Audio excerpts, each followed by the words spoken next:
Я приветствую вас, дорогие друзья, уважаемые гости и подписчики моего канала. Евгений Копатько на связи прямо сейчас. Евгений Эдуардович, здравствуйте. Здравствуйте, Александр. Здравствуйте, коллеги, те, кто нас смотрит. Евгений Эдуардович, много вопросов к вам, по вашей кафедре, профессиональных в том числе. КМИС порадовал большим исследованием, потом еще чудесные рейтинги от Грынева, да, когда-то соратника Порошенко. Ну и сейчас, наверное, да, соратника Порошенко, в общем, с интересными процентами, где Залужный опережает Зеленского. Это все, конечно, очень интересно обсудить ввиду того, что из себя вообще представляет украинское общество сейчас. Казалось бы, был Гэллоп, все вроде как, да, каждый четвертый за то, чтобы покончить все, каждый второй уже, чтобы закончилась война, каждый четвертый по каким-то гарантиям, по каким-то линиям, в общем. Все шло к тому, что украинцы не намерены терпеть войну. А тут как раз перед лондонским визитом Трампа, десантом британским в Киеве, столетним соглашением, которое заключили, и, соответственно, будущей поездкой Зеленского в Генассамблею, на разговор с Трампом, который еще не подтвержден, будет, не будет. В общем, такая вот классная подпорка. Смотрите. И воевать готовы, и терпеть войну сколько надо, украинцы готовы. И, собственно, можно, в принципе, дальше продолжать. Как вы трактуете вот эту социологию, которую нам показали именно сейчас? Ну, слушайте, знаете, это ж не, мы ж не цель, это процесс, да, и мы участники этого процесса бессмысленного, беспощадного и бесконечного, называемого драма Украины. Тут я не иронизируешь ни разу. И вопрос там о столетнем сотрудничестве, еще и так далее. То есть это же не об Украине, это о Западе и России. Ну, давайте там не будем путать праведное с грешным. И вопрос в этой повестке, качнулся маятник теперь в другую сторону. Теперь был мир, были выборы. Кстати, мне задают много вопросов по выборам. Если хотите, могу отдельно, более пространно рассказать об этой истории, почему это бессмысленно, беспощадно и бесконечно. Вот. А с другой стороны, скажем, если говорить о Зеленском сейчас, то он, в принципе, действует согласно конъюнктуре, сложившейся на сегодняшний день. Режиму надо выживать. И вот, собственно, все посвящено и подключено под это дело. И вопрос, касающийся тех изменений, которые мы обратили внимание, когда вы цитировали социологов, скажу следующее. Вопрос не то, кто с кем работал. Игоря Грынева знаю очень давно. То есть он еще, он делали социологическое обеспечение для Юлии Владимировны. Мы тогда работали, условно говоря, параллельно. То есть мы делали социологи, они в свое время. Вполне компетентный, вполне грамотный специалист.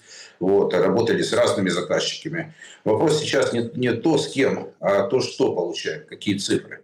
Вот. Так я вам хочу сказать, что на сегодняшний день это как раз говорит о том, что, вы знаете, есть такое понятие социальная шизофрения. Вы представьте, вот как людей кошмарят каждый день. Вот такое раздвоение своего рода, да? Вот маятник качнулся, вот мир, да? Трамп пришел к власти, я же вам напоминаю, выборы. Вот мы, по идее, должны быть с вами жить сейчас поствыборный период уже, если согласно заявлениям и требованиям, подчеркиваю, Трампа о том, что выборы обязательны на Украине. Все, проехали эту историю.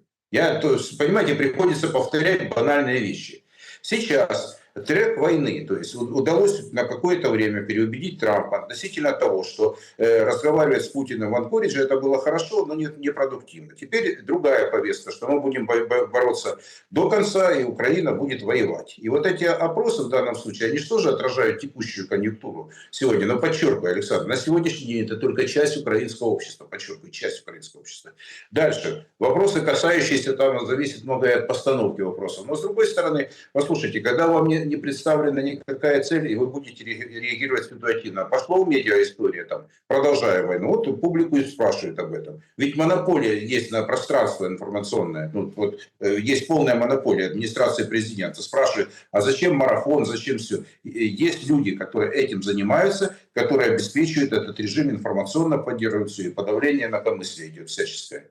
И в этом случае я вообще не вижу никаких, собственно, каких-то чего-то, что нас должно удивлять. Поэтому сейчас речь идет, а как мы думаем насчет войны? Да, британцы поддержали, европейцы поддержали, оружие будут, деньги будут, бюджет утвердили, оборона будет, социальные проекты будут, будут оплачены. Ну, не из бюджета будут или гранты, или кредиты, все, что хотите. То есть на поддержку существования, не жизни, подчеркиваю, Украины, деньги есть, будут и найдутся еще на довольно длительную перспективу. Особенно в контексте тех сообщений, которые говорят сейчас, там, что типа Европа не готова к войне, это тоже треп. Извините, я буду говорить вещи прямые. Они готовятся, и готовится, скажем, оборонка этих стран, готовится все. И в данном случае Украина, ну, как буфер, как инструмент влияния, ну, не готовы польские солдаты, но украинские-то готовы солдаты? Готовы. Значит, нужны деньги, нужно оружие. И вопрос поездки Зеленского на Генассамблею, да будет встреча с Трампом, не переживайте. Вопрос заключается в том, что какой новый месседж там от Трампа, от Венса или от кого-то из соратников. Будет, что, ну, разговаривать, я буду опять напрягать. Да, ну, Британская пресса как раз-таки, ну, противоречит вот этому треку, да? Говорят, что ничего не получилось у Британии переубедить Трампа в отношении России. Ни тебе санкций, ни тебе каких-то решений. Да, сказал, что Путин подвел. Все. Ну, то есть сказал и сказал. А по сути, да, вот там прям скандальные материалы о том, что вот там хулиган американский такой-сякой приехал к нам. Нью-Йорк Таймс пишет, что не получилось у Британии переманить Трампа на свою сторону. В общем, такая достаточно интересное отзеркаливание происходящего. Или это так пишут, чтобы, ну, в очередной раз уколоть Трампа, который судится направо и налево со всеми СМИ. Кстати, с тем же Нью-Йорк Таймс тоже судится на 15 миллиардов.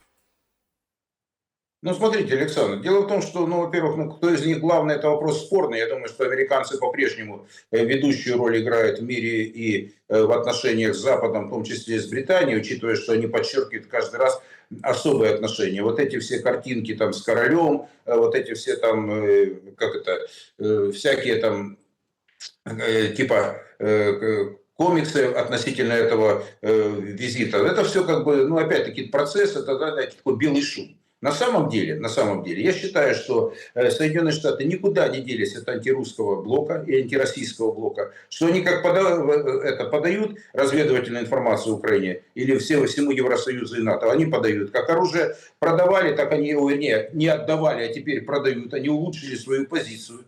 Прежде всего, они теперь продают европейцам оружие, которое европейцы с наценкой продают украинцам. Ну что, в чем они что, вышли из процесса? Нет. А риторика, они сейчас добрые следователи. А вопрос, касающийся того, что являются ли они вышли из процесса, я еще раз говорю, да, встреча в Анкоридже, повторяюсь, мне часто повторяю, это важное событие. Но сейчас пока она не повестке, это возможность, которая может быть. Но сейчас пока милитаристская риторика доминирует. А с другой стороны, почему мы должны забывать с вами то, что британцы обозначили, что много чего британцев нашли. Они в данном случае сегодня скажут одно среди другого. Они колонизаторы лучшие в мире. На протяжении веков они занимались всем миром. И кому же, как не им, управлять туземцами очередными. Они есть на Украине туземцы, они есть еще в каких-то других странах. И почему это должно быть обидно, если у них такая психология? Ну так сложилось, так получилось у этих людей. И в рамках процесса, конечно, им не нравятся сейчас, может быть, какие-то аспекты.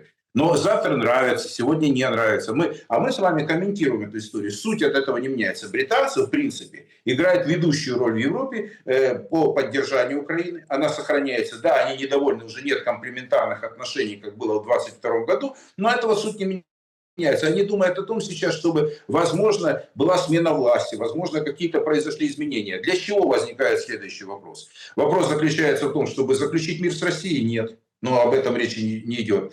Уже было в 2022 году стратегическое поражение в России. Потом говорится стратегическое поражение России. Потом говорится так, что просто не допустить победы России. Ну, суть-то, чего поменялось-то? Ну, конечно, есть нюансы, они, может быть, серьезные. Но процесс консолидированного с Запада, действия солидарные, просто с вариациями, относительно России, относительно Украины в том числе, они не поменялись. Вот это мое глубокое убеждение. Вот то, что вижу сейчас. Все остальное, ну хорошо, встретится Трамп с Зеленским, но опять будет, я считаю, что должен быть мир.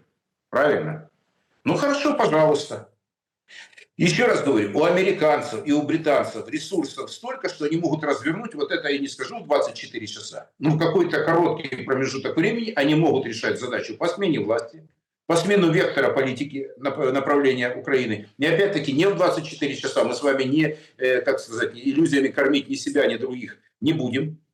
Но у них этот весь ресурс есть по смене людей, политики и вектора. Вопрос, что сейчас это в условиях войны нужно делать медленнее и осторожнее, потому что они что хотят сохранить каркас.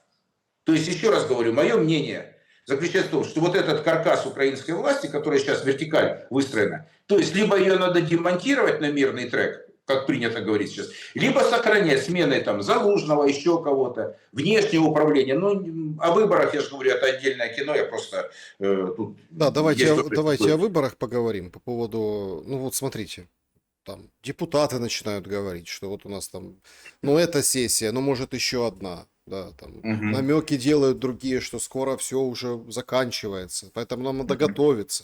Зеленский встречается с фракцией, но эта встреча просто каким-то, ну не знаю, туманом противоречий окутана, потому что одни говорят одно, другие говорят другое, но там какая вот ключевая мысль, и вроде как это подтверждают те, кто это слышал, что если обвалится фронт, то будут непопулярные решения. Интересно, какие, как, но по поводу осторожничания я с вами согласен.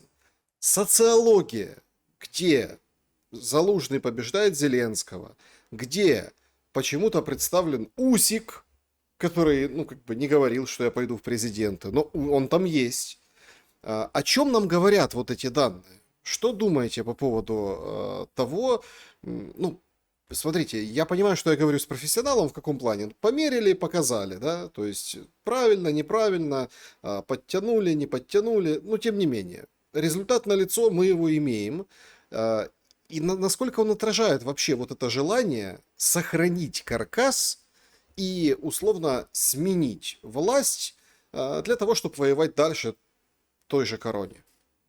Смотрите, Александр, тут такие хорошие вопросы, вот я так тоже размышляю над этим. Но первое, ну давайте так, не путайте имитационный характер, это я себе говорю, не путайте, как это, туризм с эмиграцией, имитацию с выбором, с выборным процессом. Вы правильно сказали, что никто у тебя не спрашивал, ну давайте еще накинем пару фамилий, какого-нибудь танцора, балерину там или Данилка там, да не вопрос. Ну и что? О выборах речи шла? Нет. То, что вы говорите, туманные намеки депутатов по поводу, что еще будет одно заседание и до свидания, не будет этого. По той простой причине, что это технически невозможно. Опять-таки, я делаю одну большую жирную оговорку, если это не имитационный характер. Потому что вам британцы четко объяснили, ребята, если вы хотите выборы хоть завтра, условно говоря, да, мы напечатаем бюллетени, порежем округа, посчитаем ваших избирателей и проведем за вас, я иронизирую, но проведем подсчет до голосов. Зачем, если у вас есть британская машина по выборам, и вам просто нужно туда будет зайти. И если британцы провели, значит, эти выборы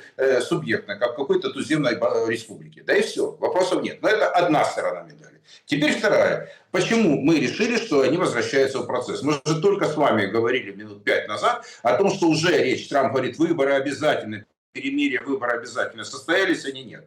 Так прошло уже больше полугода с этого момента, где потихоньку тему нивелировали, как сказали, Трамп снял с повестки. Сейчас на повестке стоять, ну, допустим, можно проводить, ну, в конце концов, был третий тур 26 декабря, когда-то на президентских выборах, можно и зимой проводить выборы. Но опять-таки подготовить людей к этому нужно, учитывая, что и не было. Тогда же система работала, тогда же работала и была конкурентная избирательная система, которая была достаточно хорошо стояла на Украине. Сейчас этого нет от слова совсем. А дальше возникает вопрос, хотят ли этого люди? Опросы показывают, большинство выборов не хотят в условиях войны. Это дестабилизация общества. Сейчас я подойду к тем цифрам, которые будет. Одни говорили потом чуть ли не 80% за мирное решение, а сейчас 60%, чтобы продолжалась война. Это как есть вопрос. Это как бы, готовы ли вы терпеть? Да? Готовы ли вы терпеть? Готовы терпеть. И готовы ли там идти, скажем, на какие-то уступки? Да. Ну, ради бога, они могут быть вполне вместе. Я готов еще сколько угодно терпеть и готов как бы что-то уступать.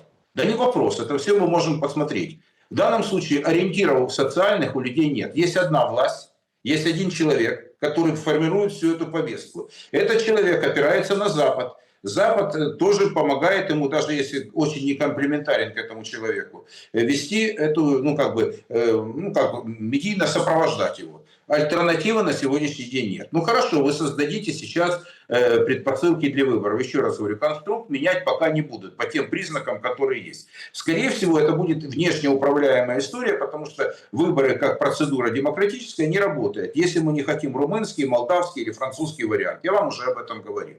Теперь дальше. Вопрос, который вполне уместен в этом случае. А какая может быть сейчас альтернатива? Кто может быть альтернатива? На сегодняшний день Залужный не альтернатива. Еще раз говорю, хороший личный рейтинг и хорошее, скажем, позиционирование медийное не в условиях электоральной ситуации, опять-таки вы вспомнили того же Усика, но нарисуйте еще Даниленко, Вакарчука, еще кого-то, я так фигурально, там те являются кто лидерами мнений. Ну хорошо, личный рейтинг 30. А конвертация в электоральный ресурс, она может быть, а может не быть. Вот если мы вступаем в избирательную кампанию, я действительно много лет этим занимался. Вот вы заказчик, я просто, вот люди, которые нас слушают, я моделирую. Это все красивые разговоры. До момента, когда мы не вступаем в реальную стадию выборов. Мы должны понимать, сколько игроков. Вот я как социолог, вы инвестор. Вы хотите сказать, Евгений, вот 10 человек пошли на выборы президентские. Вот я их должен зафиксировать. Мы первое должны обозначить, что это избирательная кампания. Второе, вот эти 10 человек фигурантами являются. И тогда я могу вам, Александр, как заказчику предоставить рейтинговые позиции стартовые перед началом избирательной кампании. Когда мы точно понимаем, что до выборов остается полгода, и тогда это уже будет это уже будет корректная информация, в которой есть определенные игроки. Не факт, что кто-то с них не выскочит из этой избирательной кампании, кто-то вообще как бы не будет участвовать. Тогда вы скажете, Евгений, спасибо, вот они 10 человек, у одного 20%, мы поехали. И вот в процессе начинается вот это движение, допустим, 2, 3, 4 месяца. А тут же сжатые сроки.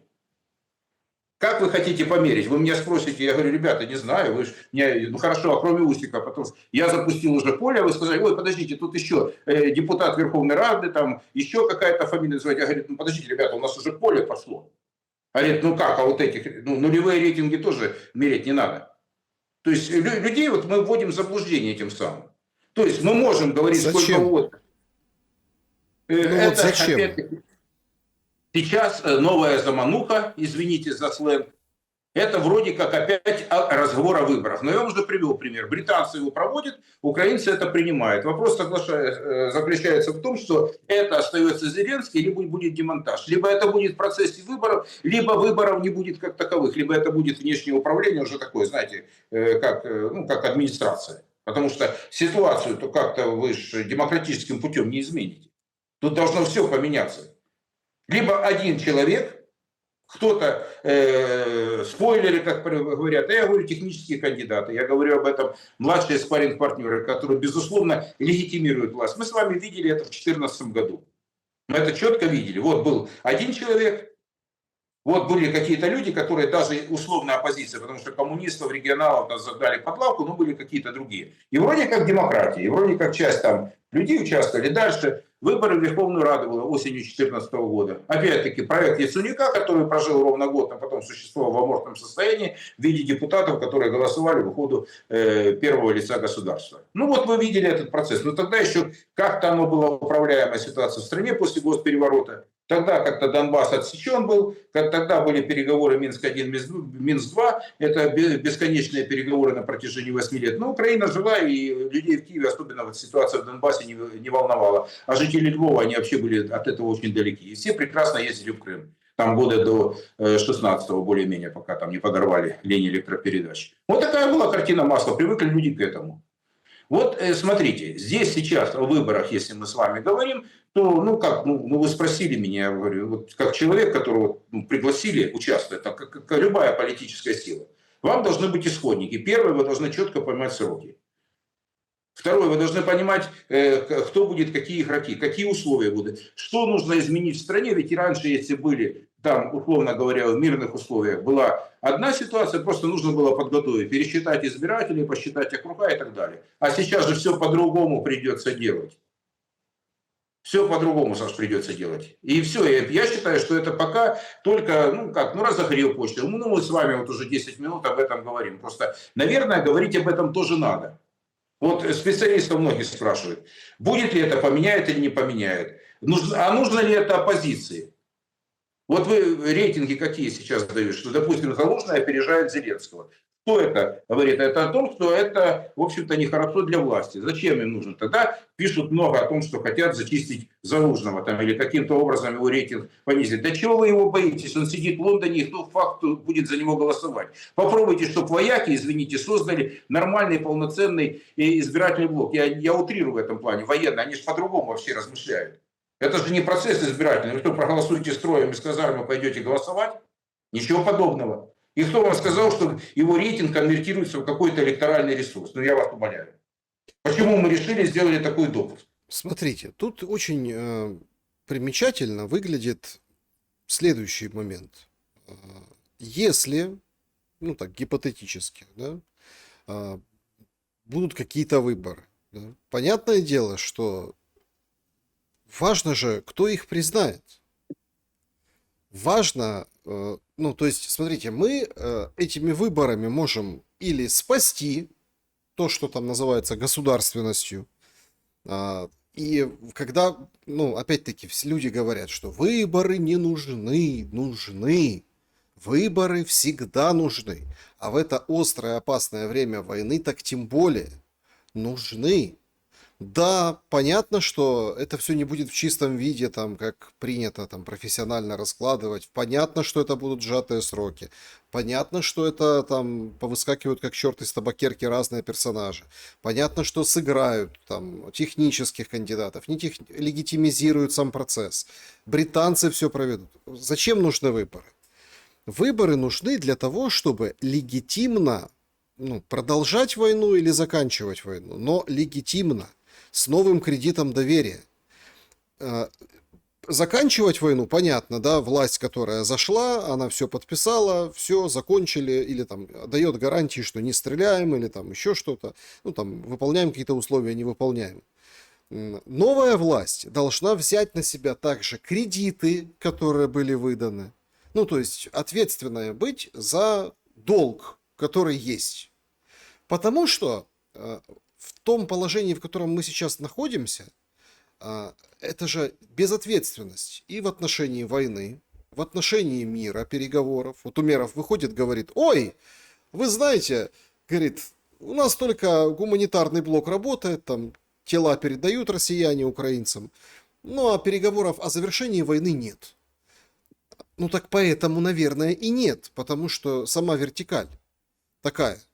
Но два варианта. То есть, или мы выскакиваем из этого казуса, да, нелегитимности, или мы в него погружаемся еще глубже. Если условно на коленке быстро провести какие-то выборы, Россия, почему важно, что скажет Россия? Потому что она воюет с Украиной. Скажет: мы не признаем.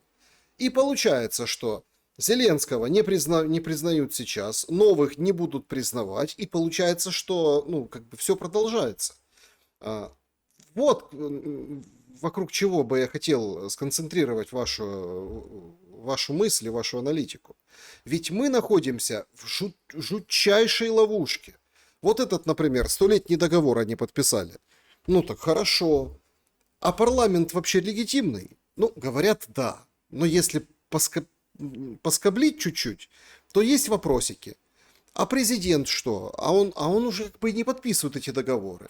То есть получается очень и очень такая, ну, нехорошая ситуация, которую можно переиграть, отменить вот просто по щелчку пальцев. Ну, смотрите, давайте вот не выходить, я попробую коротко тоже так, ну, ответить на ваш вопрос. Во-первых, на мой взгляд, это мое частное мнение, политический процесс в нынешних условиях невозможен. Точка. Возможно только внешнее управление, которое может привести страну относительно, как говорится, хотя бы политически, ну, создать или восстановить политический ландшафт и привести к нему его хотя бы к относительно общему знаменателю, в котором будут представлены более-менее паритетно разные политические силы. Я вам очень четко формулирую сейчас ответ. Предельно четко. В нынешних условиях он невозможен. Имитация процесса с британцами, что говорили, я же не утрирую ни разу. Кому нужны такие выборы? Они не нужны сейчас оппозиции, потому что у нее в нынешнем раскладе нет шансов. Я просто говорю даже со стороны оппозиции. Вот представляю, там любой штаб, который сейчас есть на Украине, не называя специально персонажей. И есть риски, почему пугают Зеленского там Залужным. Ну а что пугать его? Там может быть как бы не факт, что он и будет этот Залужный. Я вас умоляю, политической силы нет. Там, ну хорошо, британцы держат, говорят, они тоже не всесильны в этом случае. Да, они модерируют, управляют, и они показали, как на примере они могут убирать и ставить людей. То есть это очевидно. Это больше, чем мы сейчас разговариваем с вами о легитимном переходе к власти. Я считаю, в нынешних условиях, при тех исходных, которых вы обозначили, политический процесс невозможен на Украине. К нему нужно подготовительный период, чтобы вернуть, чтобы этот процесс восстановить, среду обитания социального. Вот тогда я буду считать, что эти выборы будут приемлемы. Дальше. Пример 2014 года показал, признали в принципе выборы все. Они были очень легитимны в 2014 году, когда душили оппозицию, которая была. Но Запад признала Россия. Я ничего не путаю. Признали, пошли на компромисс, потому что говорили, что будут о мире в Донбассе, это 26 мая, и опять-таки ничего не путаешь. Что случилось после этого? Минск-1 произошел и Минск-2, правильно? Вот, что после этого? Тянули 8 лет, пока не случился 22 год. В 19-м пришел другой президент. Эти выборы были особо легитимны? Нет, потому что там не участвовала половина политических сил. Но их признали в целом, признали. Ну и дальше. Я вам просто показываю, что хотим в сухом остатке. Это не спасет Украину выборы. Выборы сейчас, они в принципе, ну как это вот, ну слушайте, как бы социальное вот как бы расслоение очень серьезное. Потеря огромного населения. То есть непонятно, как люди живут даже внутри страны, сколько миллионов они лишены этих избирательных прав, то полулегально. Слушайте, с ТЦК вы что будете, куда вы денете сотни тысяч мужиков? Я вам чисто технически объясняю. Как они пойдут, чтобы их сдали на избирательных участках, как социологи ждали специалистов, ну как по экзит-полу, но я вас ну кто пойдет туда? Ну давайте, Саш, ну как-то включать голову и смотреть, как они думают. Тут в условиях ТЦК пойдут люди голосовать, не пойдут. Я вам даже чисто техническую, новую после 22 года историю даю. А сколько еще примеров, которые нужны быть? А потом кто-то вдруг окажется, некая фронта Зеленскому будет. Ну опять, ну что мы придумаем себе, что нет? Нет, я говорю, если вы хотите британский вариант, ну там какой-то бантустан создадут, там, где будет картинка висеть, что они все голосуют, все с праздниками, праздник, там, шарики, блин, фейерверки, показали, ребята, мир. Но я ж не об этом. Вы же говорите, для всего украинского общества, а украинское общество это примет. Вы же хотите, чтобы это было какой-то компромисс социальный даже. А куда вы денете миллионы людей на Востоке и на Западе, которые не будут участвовать в голосовании? Вы опять хотите молдавский вариант, который, что там, как у Санду, там в кафе, в ресторанах голосовали, но там как-то другая история. Молдаване не воинственные ребята. Молдаване в этом плане, они достаточно миролюбивы. И у них как бы своя история. У них, ну там вопрос голосования, это же другие. Это уже там, как говорится, электоральный подкуп. Это уже коррупция электоральная, это уже другая история. А здесь же про другое сейчас. Здесь взаимная ненависть миллионов людей. Подчеркиваю, здесь даже не берем как бы оппозицию, там, я не говорю про пророссийскую. Так кому ненависть? Смотрите, ну когда вот выходят и говорят, что у Умерова там сколько вилл, яхт, квартир Ну в Майами и так далее. Вот, и он говорит, что переговоры о завершении войны не ведутся, все ждут встречи, там, Трамп, Путин, Зеленский. То есть... Но уже была встреча Трамп-Путин. И что? Ну, Трамп, Путин, Зеленский, хорошо, будет дальше что? Это тогда Зеленский пойдет на компромиссы, и тогда у него легитимность станет существенно, вот его легитимность тогда зашатается, условная легитимность, подчеркиваю, Саша. Почему зашатается? Наоборот, самим фактом встречи с Путиным она укрепится. Ага, а военные что скажут? Что это мир? Это что? Если при Трампе, вот когда был, кстати, разговор, вы правильно сказали, что нам придется, это не сейчас, что обмен территории, а потом, когда после встречи с британцами, после встречи именно с Путиным, мы никакой территории о Донбассе речи не будет. Я ж ничего Донбасс не будет. Я ж ничего не попутал. Как вы, то есть был один, что мы готовы на компромиссы территориальные, там временные, еще как-то там, ну слушайте, вы можете эту бегущую строку читать, чтобы людям напоминать, как это было, там месяц, 3, 5 недель назад, 8, это крайне важно. Теперь с точностью да наоборот, теперь этого не будет, теперь будет победа. Через неделю Трамп поменяется история. И вот мы будем в этом процессе вечно бессмысленным и беспощадным с вами рассуждать на протяжении еще кто выживет и сколько лет, как будет, как с Минским процессом. Саша, я уже в этом прожил какое-то время. И огромное количество людей, вся страна в этом жила, в ожидании после Минского процесса. И что? Мы уже видели, но неужели непонятна эта история? Сейчас ситуация более жесткая. Тогда не смогли найти компромисс в этих условиях. Минска-1 и Минск-2. 8 лет тянулась бодяга. Извините за сленг. Сейчас другая ситуация, еще раз говорю, возможности влиять на нынешнюю власть украинскую есть. Она есть только на Западе. Либо, как вы правильно сказали, либо военные как-то серьезные изменения на фронте. Но они же тоже там, все имеет свою цену. Тогда уже политические аспекты не будут. И тогда мы будем говорить уже о том, что не о выборном процессе, а скорее всего о факторе внешнего управления. А это уже другая история. И какие-то компромиссы, которые будут искать Россия и Запад, но это уже будет без Украины. Но я так вижу эту картину.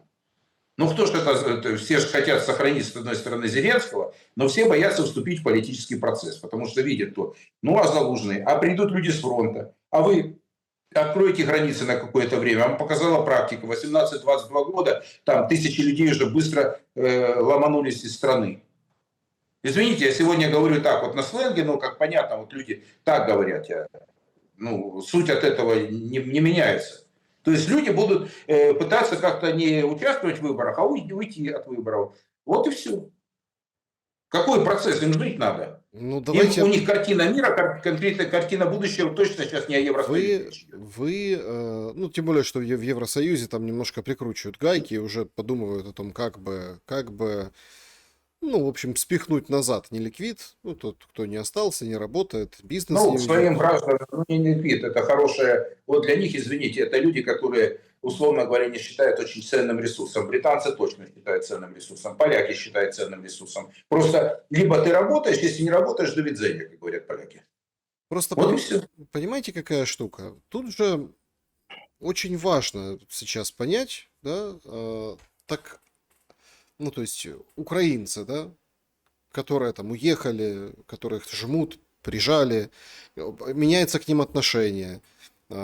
Возвращаться, понятно, что пока война никто не вернется. А когда закончится, многие говорят вернуться там минимально, ну, в каком-то там процентном соотношении, 25-30 называют, ну, не больше 30 процентов людей, уехавших, вернутся. Те, которые в стороне Российской Федерации, Беларусь, Россия, ну и там дальше есть еще Казахстан, там поехали, ну, условно, постсоветские республики, там тоже очень под большим вопросом.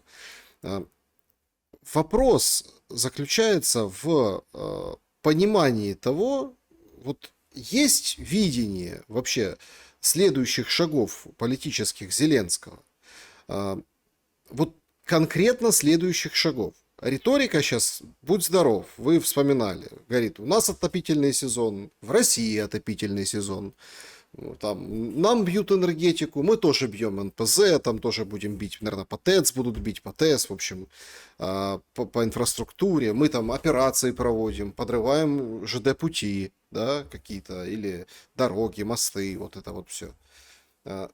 Так ресурса не хватит у Украины надолго. Вот ресурса в плане физического. Деньгами, которые передаст Запад, не будешь же забрасывать, как бы лепить котлету такую, заворачивать камень в деньги и бросать в наступающего российского солдата, чтобы его сшибло. То есть конкретно ресурс и Запада, и Украины слаб в плане поставок и в плане, ну, следующего шага эскалации. Александр, я вот скажу, на мой взгляд, вот представьте со стороны, мы с вами, как люди, допустим, ну, где-то живем в какой-то стране, смотрим, на, предположим, нас это не касается.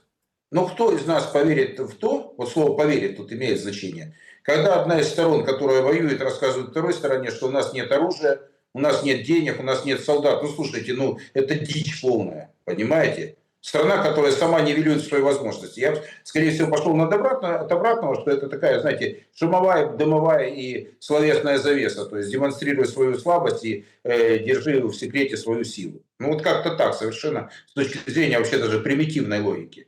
Ну вот давай две воюющие стороны рассказывают друг другу, что ну, Россия тут не в счет там таких разговоров не ведется. Но мы слушаем с вами, вот как вот условно говоря, люди, которые хотят быть над ситуацией, что у Запада нет. У них есть деньги, у них есть оружие, у них запускается ВПК, у них все есть. Они Украину содержать могут долго. Американцы им эту задачу поставили. Я абсолютно четко, внятно это вам говорю. Все у них есть.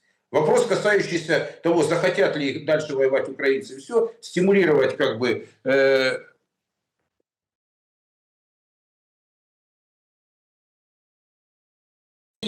Есть у Запада вот это вот, чтобы прибедняться, что у нас ничего нет и все пропало, ну ерунда это все. Не для того все страны Европы собрались для того, чтобы завтра отменить и санкции против России, и, скажем, вот это противостояние. Слушайте, это тоже маховик, это тоже инерция есть.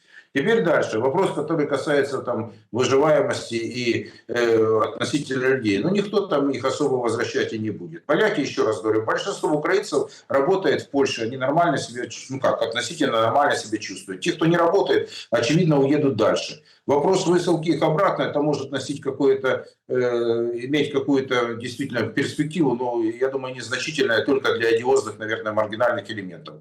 Та же Британия, они практически всех смогут, там, 1120-150 по разным источникам, просто как примеры. Они высокое образование имеют люди, они как бы идентичность, не держатся за украинскую идентичность, вот, они, скорее всего, за языковый, за свой язык, за культуру, вот, скажем, у них это больше проявлено, чем страновая идентичность. И они спокойно встроятся в эту жизнь, так же, как это случится в Австрии, в Чехии, в какой-то либо другой стране. Тем более даже в начале нулевых и десятых годов, по-моему, население Праги было чуть ли не около 10% украинцев, это еще задолго до войны и до второго Майдана. Вот как-то так. И теперь, говоря о том, что нет ли денег, есть, что нет денег на войну, они есть, и они будут, эти деньги на войну. Это все разговоры для бедных, на мой взгляд. Вопрос, как дальше, вот что они будут делать дальше, договорятся ли с американцами, это все неведомо, потому что на самом деле я считаю, что американцы пока идут в этом же тренде, они, ну хорошо, они решают свои внутренние вопросы, это прежде всего с демократами, с Байденом, с наследием Байдена, теперь за 40 взялись. USAID уже закрыли, но специалисты USAID, я так понимаю, работают спокойно, сейчас уже кто-то перестроился, работает в европейских структурах за другие деньги. Ну что, машина остановлена, это идеологическая? Нет. Поэтому, если резюмировать сказанное относительно вот каких-то перспектив социальных там возвращений, особых я не вижу. Плюс все говорят, и вот действительно то, что безусловно представляет очень, ну это очень, ну как бы важная информация, очень тяжелая информация, это демографические перспективы Украины. Это не значит, что там все, там, знаете, катастрофический сценарий, но действительно посмотреть, что там минус 100 тысяч там, студентов, это очевидно, там рождаемость, там, которая минус сколько там, один человек, там, это самая низкая в Европе, но это очевидно. Но это и до войны была одна из самых низких в Европе. То есть, понимаете, вот это вот исход населения, вот это вот разрушение социальной ткани общества, его фрагментация, она реально существует. Об этом говорят и люди, а на Украине очень много специалистов неплохих было, которые занимались и очень неплохо понимали в демографии. Они и сейчас такие есть. И если смотреть, скажем, перспективу о человеческом ресурсе, то, я думаю, Александр, там пока очень картина туманная. Вот, во-первых, она оптимизма не, как бы, ну, не дает никакого оптимизма. Тем более, я говорю, что эта картина была еще в нулевые годы. Об этом писал еще Роберт Шапиро в 2009 году. Ну, смотрите, Выходило там проход на будущее. давайте так. Ну, из-за войны, да, по причине войны, это все, конечно, галопом летит дальше в пропасть. То есть тут как бы от того, что эта проблема была раньше, она усугубилась только сейчас, понимаете, потому что условия такие. Меня интересует другой момент. Вот вы говорите, люди есть, в общем, солдат найдут, оденут, обуют, деньги есть, все нормально. Но вы видите, какое уродство просто происходит с системой мобилизации. Просто какая-то дичь творится. Какие тут опять деньги, опять вот эта вся история, то есть, да, опять вот там кого-то поймали, кого-то выпустили, что в реальности дела особо никто не знает, избиение. Ну тут как, понимаете, проблеск среди вот этой всей тотальной бусификации, приговор суда в Чернигове о том, что военный не захотел идти в ТЦК. Ну, его приравняли к СЗЧ и, в общем, осудили приговором. То есть мы видим вот эту линию раскола, которую не сшивают, которая как, ну, вот дальше и дальше. Один там ножом другого ударил, другой там за топор взялся, третий, ну и так далее, и так далее, и так далее. То есть это же тоже видно сейчас, когда посмотреть, как мобилизация идет в Украине и как идет в России. Но в России же все плохо для украинца.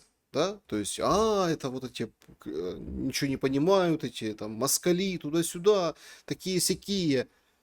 И вот там выходит ГУР, например, и говорит, ага, посчитали там 230 тысяч собрали, мобилизовали россияне, по 35 тысяч в месяц пополнение. Добровольцами. Говорят, денег много платят, мол, по 2 миллиона сразу там выдают тебе. Мы так не можем, хотя из-под тоже приходится. Эти контракты молодежные, там, а давайте расширим, дискуссии об этом идут. То есть это ведь на самом деле очень важный социальный показатель. То есть количество людей, которые готовы идти воевать. За деньги, без денег. Но когда выплаты на 80 месяцев растягивают 15 миллионов ну, за гибель родным, за гибель солдата, ну или военнослужащего, но это же сразу минус какое-то количество, да, или, например, это сразу какой-то минус, негатив на передовой у действующих военных. Если померить как бы армию, ну, по-граждански, социологически, да, вот что бы вы сказали на эту тему? Александр, очень такой, знаете, очень вопрос очень сложный, и, наверное, социологически его померить очень тяжело будет. Я вам скажу почему. Очень много закрытых людей будет отношения. То есть я могу сказать, какая будет хорошая или плохая погода. А вот отношение к президенту, отношение к бутификации, как вы говорите, очень сложный вопрос, поддерживать или нет. Как правило, люди старшей возрастной группы, я смотрел эти опросы, и там, когда дают зависимость в, скажем, возрастная зависимость, либо самая младшая возрастная группа, кого не касается, какие-то, можно, значимые различия. Ну, естественно, старшая возрастная группа 60 и плюс, потому что для их это напрямую не касается. А другие, ну, слушайте, будете социально одобряемые ответы давать. Это раз. Второе. Проблема, безусловно, глубокая и серьезная. Но пока, вот я, вот если опять-таки социологически, не вижу, что это была прямая конвертация на Зеленского переходила, на президента. То есть это ТЦКшники, это военные, это, скажем, те люди, которые не хорошие люди в стране, а президентом или глава администрации или депутаты, условно говоря, близкие к президенту, говорят о том, что это там ерунда или все. Конечно, это проблема. Но я считаю, она станет для власти тогда, когда действительно это будет носить, сопротивление будет носить массовый характер. Вот как даже если это было, условно говоря, там внешние ресурсы подошли, вот как это НАБУ было, да, вышло же большое количество людей. Но там мы берем, это технология определенно работает, там есть люди, которые стоят, и я не умаляю эту историю. Там все-таки организация с этим, ну, была, поработали с людьми, прежде чем они вышли. Это не хорошо, не плохо. Это так, и был стимул у людей, и были возможности не только, скажем, организационные, я так скажу.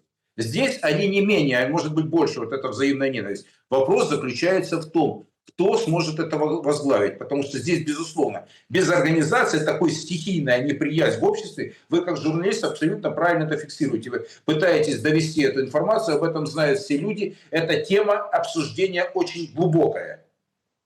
Но пока не будет в действии, и пока четко не будет назначен, не то, что не назначен, обозначен виновный, потому что сейчас, ну, ТЦКшники противные, ну, военные там сказали, что это сволочи, которые мешают, ну, какие-то там депутаты выступили, но пока оно все хаотично. А вот когда будет целенаправленно, что виноват, вот эти люди виноваты. Вот когда будет организованное сопротивление, тогда я скажу, это очень серьезная проблема для власти. Пока, вот вы задали вопрос, я не вижу, чтобы это очень сильно било по рейтингу, ну не по рейтингу, по отношению к президенту. У него там много зон ответственности. Но пока напрямую, как говорится, действия, условно говоря, сотрудников, подчиненных, вот скажем так, оно пока на них оседает частично.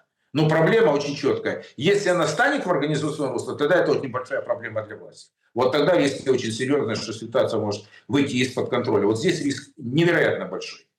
И это поддержат военные, я вам скажу. Но пока этого нет. Ну, опять-таки, тут же тоже вопрос, какие военные, где военные? Мы же видим, например, и это тоже работает, такой вот посыл. Тут появился недавно Ляшко, ну, тот, который корову водил к Верховной Раде, землю ел, Олег Валерьевич. Появился, говорит, я, значит, с фронта, ну, и там с матючком солдатским, в общем, рассказал, возмутился, в общем, тем, что там увеличилось количество покупок новых автомобилей украинцами в тылу. Ну и в конце концов назвал этих украинцев тем же словом, которое называют противника, ну, россиян, да, российскую армию. То есть вы к совести взывает, мол, вы, значит, там покупаете новые тачки, а на передовой пикап, например, как расходник. Ну, то есть его бьют постоянно, там, охотятся, уничтожают. То есть вместо того, чтобы на фронт отправить, вы себе купили новые машины. Вы что, не понимаете, что, мол, страна может, она так еле держится и может шатнуться, это же война такая. И вот этот вот посыл очень серьезно измордован, исполосован, подорван там вот этими притулами, которые там банки с икрой покупают по 80 тысяч гривен, Серненко, который там задонать там на помсту, еще там на что-то там, Русарез и так далее, и так далее.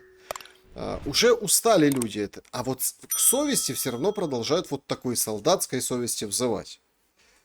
Ну, вы Чего знаете, вот, больше, вот как бы вы оценили сейчас на этом этапе войны в украинском обществе, вот этого вот совестливого момента, как бы, тут наши хлопцы гибнут, а мы вот, но с другой стороны, если было больше совести, то машин было меньше новых, правильно, завезено, вы пикапов было знаете, кто больше. это произносит, Александр? Вы правильно сказали. Вы знаете, девальвация вот таких вот нравственных ориентиров, да, или вот их просто девальвация, вот то, что касательно разговоров о совести или там соблюдения каких-то моральных норм, каких-то принципов, да, его нет. Потому что, ну, извините, иногда вот эти заявления некоторых людей, они носят обратный, имеют обратный эффект. Вот и все. Я просто хочу сказать, то, что вы привели в пример, я не называю специально фамилию в данном случае, не потому что, просто в этом случае, знаете, как спросили профессора Преображенского, вам жалко? Нет, просто не хочу. В данном случае не хочу называть фамилии. Вот просто в силу того, что это как раз девальвирует вопросы, связанные с совестью, там, с гражданской ответственностью, потому что эти люди точно не образцы. И точно не носители, точно не моральные авторитеты. То есть, ну, как бы, ну, это сложно, наверное, объяснить. Потому что вот это вам человек социологически не объяснит.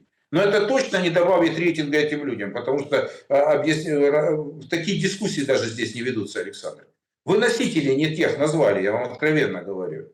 То есть, если люди там, те, кто, очевидно, пользуется определенной поддержкой, потому что по данным соцопросам армия все равно имеет доверие к армии на самом высоком уровне, да? Ну, в украинском обществе в частности. Но к носителям, которые, в принципе, они же не от имени армии, которые как бы свою частную точку зрения имеют, но у них у всех есть политическая история, которые начинают в случае чего вспоминают разные другие политические проекты, участие, другие заявления. Ну, не работает это. Но точно не моральный авторитет. И поэтому в данном случае это скорее, вот, на мой взгляд, это разобщает, это скорее всего закрывает людей. Это скорее точно не мобилизует и не консолидирует общество. Это просто вызывает глухую неприязнь. Вот слушайте, выступают, это как спросили там, я не о марафоне сейчас, а некоторых людей, которые морализируют в условиях войны. Но люди это точно не воспринимают, неважно, каких они политических взглядов. Это вызывает неприязнь и у красных, и у белых. Особенно люди, которые в своей жизни, в политической карьере окрасы меняли свои несколько раз. Политические предпочтения, партии и проекты. В глубине это сидит. И это понимают, потому что многие люди эти на виду. Ну вот если так хотите, я отвечу на ваш вопрос. Так а где новые люди? Ну вот новые, где их брать? Нам говорят, что вот из состава военных. Ну да, мы видим, Ермак там привел в офис президента одного из военных, да, который воевал. Мы там видим сейчас там 47-й вот этой бригадой Магура, да, как-то. В общем, еще один там молодой хлопец тоже поставили его комбригом. И вообще подтягивает вот этих, да, военных к себе офис. Ведь это делается определенной целью, не просто так. Но новых лиц, точнее как, не лиц, а фигур мы не наблюдаем. Ну почему? Они, собственно, есть. Ротация то в свое время произошла. То есть новое поколение пришло политиков в 2019 году. Это поколение уже 21 века. Почему нет?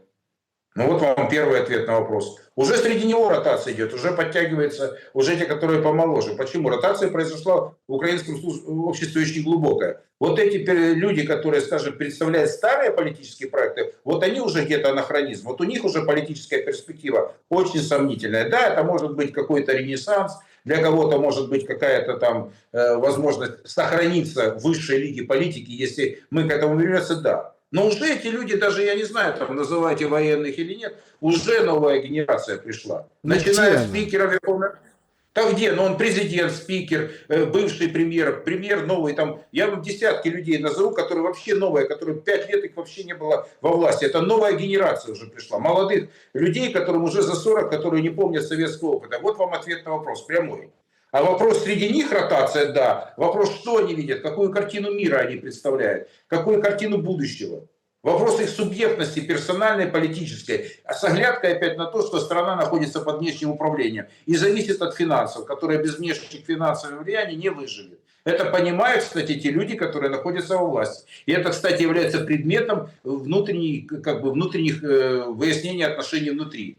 Опять-таки, кого вы называете там противники там, Зеленского или там сторонники Порошенко, то есть они об этом говорят, что денег нет, там, вспоминают там, людей, которые там в армии такая же история. Александр, вот вам люди, вы спросили, где они, вот они новые. Вот среди них сейчас, учитывая, что картины будущего там нет. Что, какая картина будущего? Никто не знает на сегодняшний день, что решат люди, которые управляют, модерируют процесс. Будут ли это выборы или будет внешнее управление? Давайте я грубо поставлю, какие можно моделировать ситуации.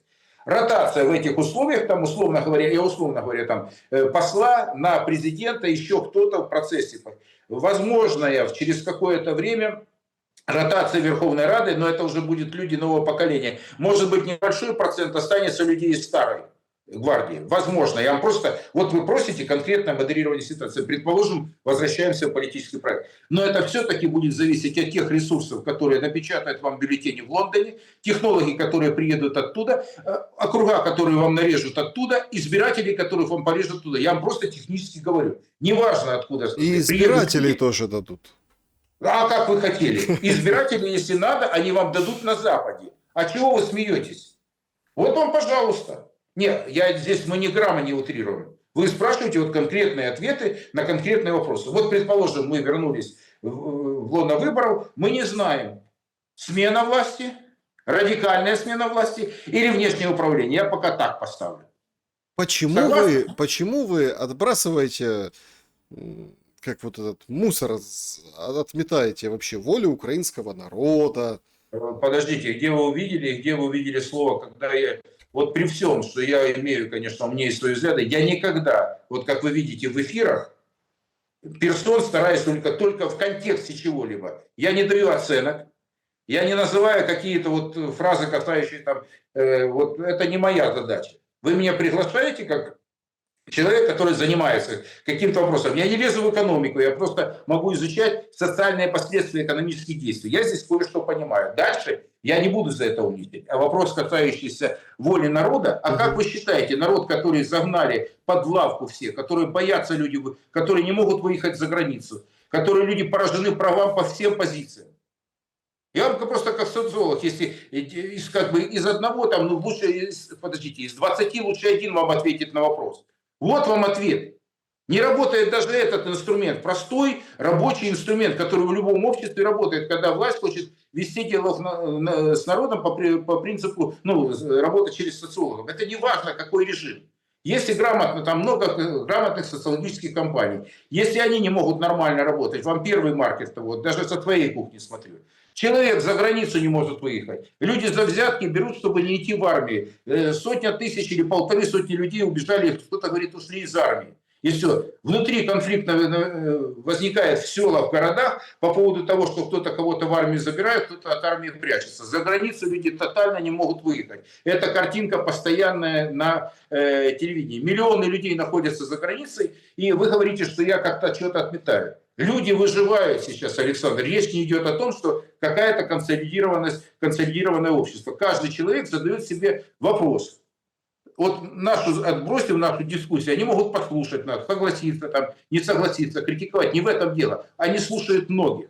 Что-то им созвучно, что-то им не созвучно. Но принцип один. У них нет сейчас четкой картины будущего. Вы меня спросили, как социолог, горизонт планирования у большинства людей, живущих на Украине, он отсутствует. Просто вы не сможете планировать жизнь. Ситуативное решение. Когда мы вбрасываем историю, вот какой-то депутат сказал, что может быть выборы. Ну хорошо, обсудили мы с вами. А человек должен завтра решать, у которого есть там пацан или девчонка, которая 22, там, 24 года. Пацана, чтобы не забрали в армию, девчонка, чтобы она там где-то работала или где-то училась, потому что сокращается возможности работать людям даже, ну, как бы, даже девушкам, скажем так. Дальше. Вопрос политической солидарности, ее там в обществе нет. Вопрос там мы отложили в сторону как бы внутри общества после 22 года есть неприязнь растет, которая создана в условиях. Это те, которые воюют, это те, которые не воюют, те, которые хотят уехать.